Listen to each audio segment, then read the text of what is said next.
Assalamu alaikum ‘yan uwa na wannan gida, ina ma kowa fatan alkhairi. Idan yau ne zuwanka na farko kar ka manta ka danna mana subscribe. Yau muna ɗauke da wani tsiro ne wanda yake ƙarawa jiki lafiya. Wannan tsiro ita ce kabewa.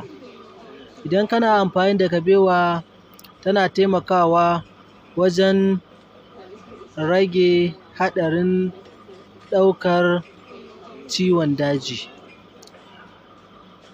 Kabewa tana taimakawa wajen ƙarawa fata lafiya da kyau. Kuma ita kabewa tana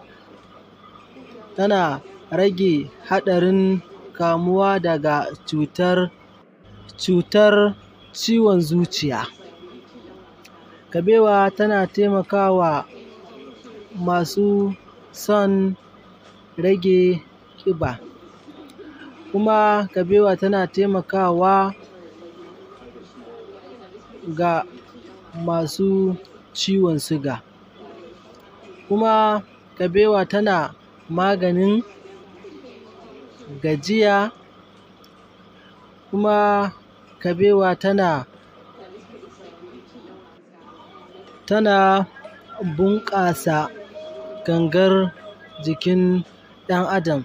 Kuma kabewa tana ƙarawa lafiyar ido. Insha Allahu wannan aka jarraba za a ga biyan buƙata. Kar ku manta ku danna mana subscribe.